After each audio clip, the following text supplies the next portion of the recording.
जानकारी नहीं होगी और इस सर्वे में और इस नए खतियान जो निर्माण हो रहा है उसमें अगर दूसरा व्यक्ति जिसका दखल कब्जा है नाजायज तौर पर वो आदमी अगर खतियान में दर्ज करा लिया तो आगे आने वाला उस जो व्यक्ति जो बाहर में रह रहा है उसका तो राइट खत्म हो जाएगा, ओनरशिप खत्म हो जाएगा। तो इसको आप कैसे ठीक करेंगे? ऐसे कोई आदमी बाहर में है और उसके जब को बताते चले इस सर्वेक्षण को लेकर आप सजग हो जाइए। अगर अभी भी आप लापरवाह हैं तो ये लापरवाही आप पर भारी पड़ेगा। भूमि सर्वेक्षण है क्या, सरकार इस योजना को क्यों लाई है और आपके जिंदगी में कितना प्रभावित, आपकी जिंदगी को कितना प्रभावित करेगा, इन तमाम सवालों के जवाब आज हम जिला भूमि बंदोबस्त टुकड़ों के आधार पर नक्शा बनेगा और दखलकार उसी के नाम से रहेगा जिसके नाम से वंशावली के आधार पर हिस्सा, मतलब वो खतियान भी बदल जाएगा। खतियान भी बदल जाएगा, सब कुछ नया हो। हाँ बिल्कुल नया हो। खतियान नक्शा दोनों बदल जाएगा क्योंकि उनके दखल का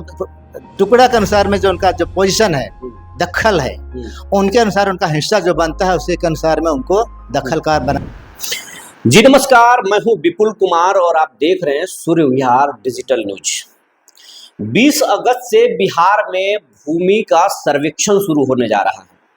अगर आप अपनी जमीन को छोड़कर पुणे में रहते हो, मुंबई में रहते हो, पटना में रहते हो, बेंगलुरु में रहते हो और आपके जमीन पर किसी दूसरे व्यक्ति का दखल है तो अब आप परेशान मत होइए, क्योंकि सरकार अब आपकी जमीन आपको देने वाली है। क्योंकि इस भूमि सर्वेक्षण में असल जो जमीन के मालिक हैं उनको नोटिस किया जाएगा, उनको बुलाया जाएगा और जो नाजायज तौर पर जो दखल कब्जा करके रखे हैं उनसे उनके जमीन के वास्तविक मालिकाना हक के दस्तावेज मांगे जाएंगे। वो अगर देंगे नहीं तो फिर उस जमीन के असल मालिक के बारे में सर्वेक्षण में लिखा जाएगा। लेकिन एक चीज आपको बताते चले, इस सर्वेक्षण को लेकर आप सजग हो जाइए। अगर अभी भी आप लापरवाह हैं तो ये लापरवाही आप पर भारी पड़ेगा। भूमि सर्वेक्षण है क्या, सरकार इस योजना को क्यों लाई है और आपके जिंदगी में कितना प्रभावित, आपकी जिंदगी को कितना प्रभावित करेगा, इन तमाम सवालों के जवाब आज हम जिला भूमि बंदोबस्त पदाधिकारी जो हैं, सहायक बंदोबस्त पदाधिकारी के कार्यालय में हम पहुंचे हैं और सर से हम बात करेंगे। सर, आपका बहुत बहुत स्वागत हो हमारे कार्यक्रम में। शुक्रिया शुक्रिया। सर आप बताएं, 20 अगस्त से भूमि सर्वेक्षण शुरू होने जा रहा है, ये भूमि सर्वेक्षण है क्या? सबसे पहले हमारे दर्शकों को तो आप ये बता दें।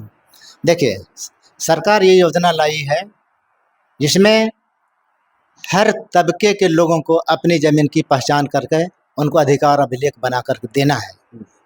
तो इसमें हम लोग को ये करना है कि जो 20 अगस्त से शुरुआत जो हो रही है उसमें जितने भी लोग हैं, जितने भी जमींदार हैं, चाहे ज़मीन के मालिक हैं, जिसके पास कागजात है और ज़मीन पर अभी दखल कब्जा नहीं है, उनको उनके कागजात के अनुसार और पोजीशन का दखल कब्जा के आधार पर उनको दखल कब्जा दिलाया जाएगा और अधिकार अभिलेख उनके नाम से बनाया जाएगा।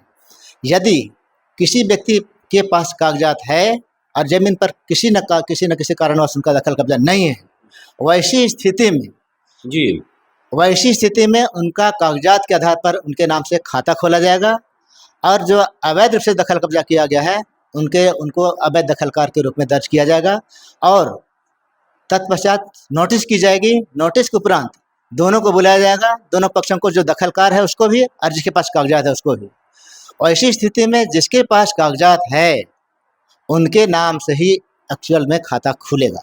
अच्छा, ये कहा जा रहा है सर, मेरी जो जानकारी है कि ये भूमि सर्वेक्षण में जो पुराना जो खतियान है, पुराना जो नक्शा है वो सब बदल जाएगा, सब नया हो जाएगा। आज के समय में पूर्व में जो सर्वे हुआ था, करीब लगभग औरंगाबाद जिला में कब हुआ है इतना तो नहीं पता है, लेकिन पूर्व के सर्वे के अनुसार में जो खाता और नक्शा जो बना, खतियान और नक्शा जो बना है, उसके अनुसार जमीन का बहुत विखंडीकरण हो चुका है।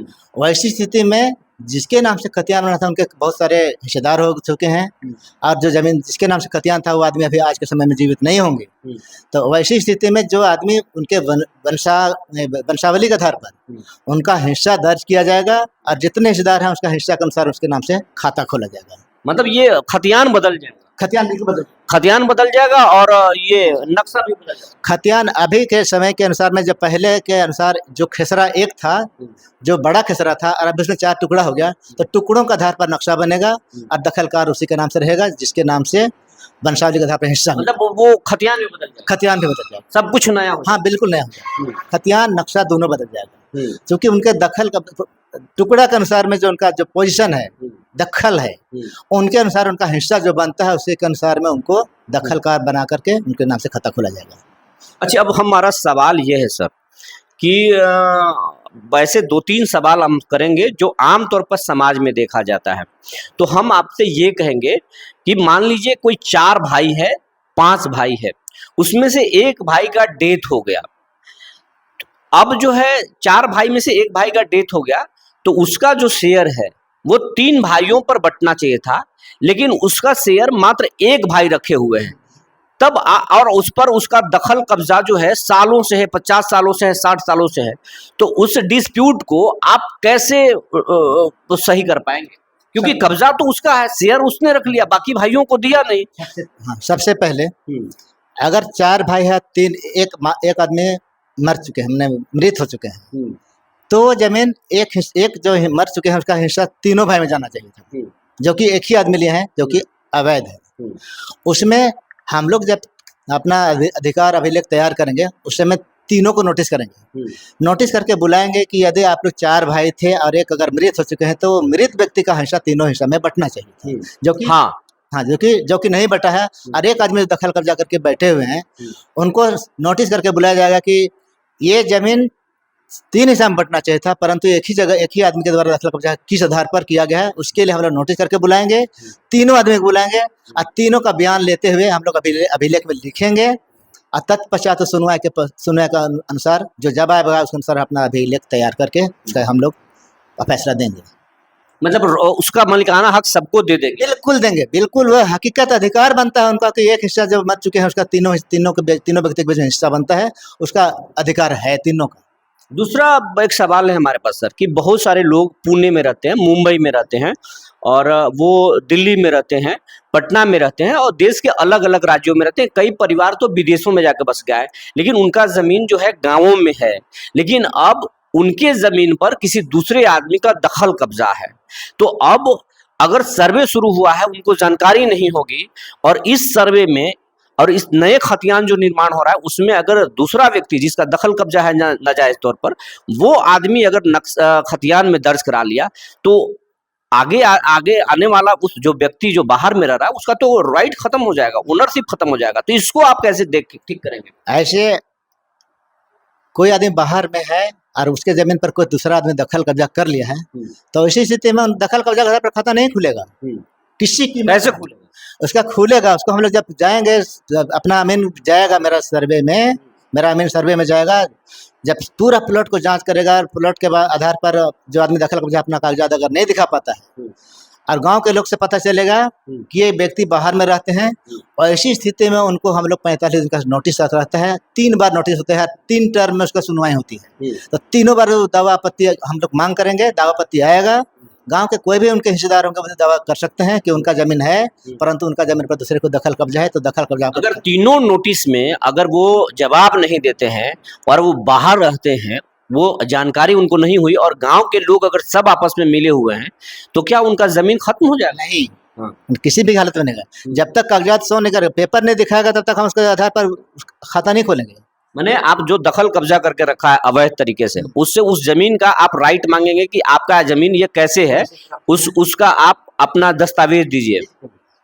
उनसे मांगेंगे कागजात कि आप जमीन दखल कब्जा किए हैं, तो कौन आधार पर, आधार क्या है। अगर आधार साबित नहीं कर पाते हैं, इट मीन्स आपकी जमीन ये नहीं है, तब हम दूसरे खोजेंगे उसको, क्या पता करेंगे गांव में, उस मौजा में, उस पंचायत के लोगों के। ऐसी तो बात नहीं है कि कोई गांव में कोई भी आदमी नहीं बता पाएगा, सो बात नहीं है। जैसे आपके साथ मैं बात कर रहा हूं, तो आप कुछ ऐसे सवाल लाए हैं जिसके आधार पर हम लोग बिल्कुल सत्य हैं, ये आदमी है, बाहर में कहीं है, मुंबई में हो या बेंगलुरु में हो, उसको हम लोग नोटिस करके बुलाएंगे, और उनको जब जानकारी हो जाएगी तो निश्चित रूप से आएंगे। अपना अधिकार कोई नहीं छोड़ेगा, हम उसका अधिकार वंचित नहीं करेंगे, अधिकार उनको दे के ही रहेंगे किसी भी हालत में। एक और सवाल है सर कि समाज में गरीब और वंचित तबके के लोग हैं, और वो किसी एक जाति में वंचित नहीं होते हैं। हर जाति में गरीब होते हैं, हर जाति में कमज़ोर लोग होते हैं और उनका ज़मीन कोई मसल्समैन जो मजबूत आदमी है वो कब्जा करके रखा है, लेकिन वो अपने ज़मीन रखते हुए भी उस आदमी से ज़मीन छीन नहीं सकते हैं, उनसे वो अपने ज़मीन को वापस ले नहीं सकते हैं। तो वैसे व्यक्ति क्या करेंगे, वो इस सर्वे में उनकी वो क्या करें, उनको आप बताइए ताकि वो जागरूक हों और आपसे मुलाकात कर सकें। देखिए, हम लोग जब सर्वे जिस तरह से शुरुआत हो रहा है उसमें सबसे पहले हम लोग प्रचार प्रसार कराएंगे कि सभी कोई अपने अपने ज़मीन को सीधा मेड़ वो ठीक कर लें ताकि मेरा ज़मीन सर्वे में जा रहा है।